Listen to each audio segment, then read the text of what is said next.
Mr. Presiding Officer. Well,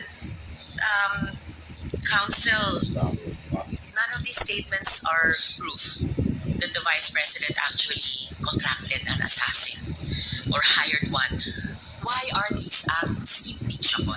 Yes, there is an answer to the question, Your Honor, please. The prosecution is in the process of establishing that the Vice President should be impeached and he or she is impeached and be removed from office for contracting an assassin to kill the President, Your Honor, please. In as much as we understand that these statements may not actually 100% prove that she in fact contracted an assassin to kill the President, Your Honor, please. We are invoking, Your Honor, please, a rule in the rules on evidence that there could be statements, utterances of a person that may not be directly similar to what he or she did, but it could establish, Your Honor, please, what we call a specific intent,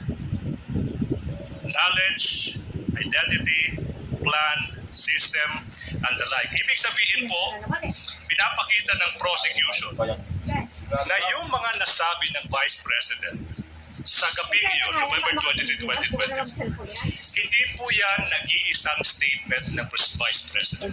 Kung hindi, yun po yung culmination sa mga series of statements ng Vice President kung saan sinasabi niya talagang gusto niyang patayin yung Presidente, yung First Lady, tsaka yung former Speaker of the House. Your Honor, please. We invoke Rule 130, Your Honor, please, Section 35 of the Rules of Court. Itong mga statements na to, they prove one thing. Talagang may plano na, talagang may system na, talagang may knowledge na yung Vice President sa anong gusto niyang gawin sa Pangulo. Gusto niyang pugutan ng ulo, gusto niyang patayin no less than the President of the Republic of the Philippines, Your Honor, please. At ang tanong po ba dito ay kung may krimen o kung may kung ang asal ay karapat-dapat Yes, sa Your Honor, Vice Presidente? We are able to answer two questions, Your Honor, please. The charges against the Vice President ay yung pagbibitray ng public trust, Your Honor, please. That is also, Your Honor, please, a culpable violation of the Constitution. Now, yung usaping, was that a criminal act? Yes, Your Honor, please. Kaya nga, yung NBI, through this witness, will prove na nag-file na ng kaso yung NBI against the Vice President exactly sa mga naging pagbabanta niya.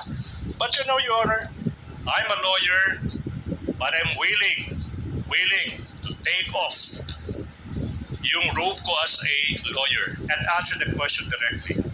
Mga kababayan, kailan ba naging normal? Your Honor, this is no longer answering the I'm answering question. the question. We object, Your Honor. Mr. Presiding Officer.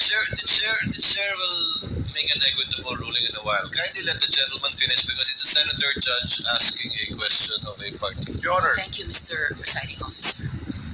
kailan ba nangyari sa kasaysayan ng Republika ng Pilipinas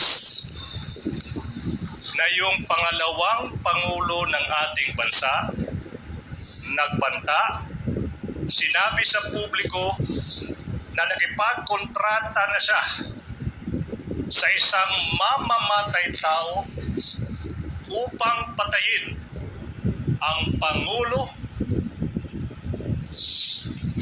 ang First Lady, yung asawa niya.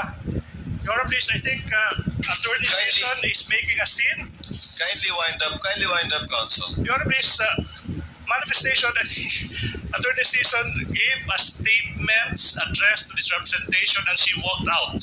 She's now coming back. Mr. Presiding Counsel, Officer, I'd like to hear the kindly conclusion wind up answer and we will to my address that question. matter in a bit. Okay, now Your Honor, please. Yung pagbabanta ng Vice Presidente sa buhay ng Pangulo ng Republika ng Pilipinas, hindi po yan normal. Iyan po ay unang pagkakataon na nangyari yan, nakipagkontrata sa isang mamamatay tao, Your Honor, please, to do that. Even without going into the question, is that a criminal act, Your Honor, please? That act, 110% sure, betrayed the public trust that the